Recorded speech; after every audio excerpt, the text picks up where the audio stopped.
এক রিমোট গ্রামে ছিল সবুজ মাঠ, যেখানে কৃষক তার দিন শুরু করত। তার নাম ছিল রহিম, আর তার স্বপ্ন ছিল তার জমিতে সোনার ফসল ফলানো। প্রতি বছর সে প্রকৃতির সঙ্গে যুদ্ধ করে যেত, কখনো খরা, কখনো বন্যা, কিন্তু সে হার মানত না। অন্যদিকে শহরের এক কারখানায় কাজ করত সুমন। সে একজন শ্রমিক, ঘন্টার পর ঘন্টা মেশিনের সামনে দাঁড়িয়ে কাজ করত, যেন তার জীবনটা একটা মেশিনের অংশ। তার স্বপ্ন ছিল তার সন্তানেরা যেন ভালো স্কুলে পড়াশোনা করতে পারে। আর ছিল মজিদ, একজন দিনমজুর। তার কোনো স্থায়ী ঠিকানা ছিল না, কখনো এই শহরে, কখনো অন্য শহরে পেটের দায়ে ঘুরে বেড়াত।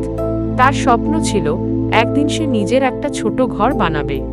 একদিন প্রাকৃতিক দুর্যোগে রহিমের সব ফসল নষ্ট হয়ে যায়। সুমন কারখানায় কাজ করার সময় দুর্ঘটনার শিকার হয়, তার হাত গুরুতরভাবে জখম হয়। মজিদ কাজ খুঁজতে খুঁজতে হয়রান হয়ে যায়, কিন্তু কোনো কাজ পায় না। রহিম, সুমন আর মজিদ যখন নিজেদের নতুন জীবন শুরু করার চেষ্টা করছে, তখন তারা বুঝল যে পথটা মোটেও সহজ নয়। রহিমের জমিতে ফসল ফলাতে অনেক বাধা আসছিল। ভালো বীজ, সার কেনার মতো পর্যাপ্ত টাকা তার কাছে ছিল না। সুমন কারখানার অফিসে কাজ করতে গিয়ে দেখল সেখানে অনেক দুর্নীতি, শ্রমিকদের অধিকার নিয়ে কেউ কথা বলে না। মজিদ দেখল ব্যবসা শুরু করতে গেলে অনেক ঝামেলা, আর প্রভাবশালী লোকেরা গরিবদের সুযোগ নিতে চায়। কিন্তু তারা তিনজনই ছিল দৃঢ় প্রতিজ্ঞ। রহিম গ্রামের অন্য কৃষকদের সাথে একটা সমবায় সমিতি তৈরি করল। তারা একসাথে সরকারের কাছে সাহায্য চাইল, উন্নত বীজ আর সারের জন্য আবেদন করল। সুমন কারখানার অন্য শ্রমিকদের সাথে মিলে একটা ইউনিয়ন করল।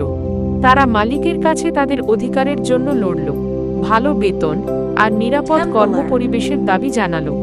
মজিদ শহরের অন্য ছোট ব্যবসায়ীদের সাথে একটা জোট করল। তারা সবাই মিলে স্থানীয় প্রশাসনের কাছে তাদের সমস্যার কথা জানালো, ব্যবসা করার জন্য একটা সহজ পরিবেশের জন্য আবেদন করল। তাদের এই সম্মিলিত প্রচেষ্টা ধীরে ধীরে ফল দিতে শুরু করল। সরকার কৃষকদের জন্য সাহায্য করল, কারখানার মালিক শ্রমিকদের দাবি মানতে বাধ্য হল, আর স্থানীয় প্রশাসন ছোট ব্যবসায়ীদের জন্য কিছু নিয়মকানুন সহজ করল। রহিম, সুমন আর মজিদ বুঝতে পারল একা লড়াই করে হয়তো বেশি দূর যাওয়া যায় না, কিন্তু একসাথে লড়লে অনেক কিছু সম্ভব। তারা তাদের নিজেদের স্বপ্ন তো পূরণ করলই, সাথে সাথে অন্যদের জীবনও পরিবর্তন করল। এই গল্পটা আমাদের শেখায় ঐক্যবদ্ধ থাকলে যে কোনো বাধা অতিক্রম করা যায়। আপনি কি মনে করেন তাদের এই পথটা অনুসরণ করা উচিত?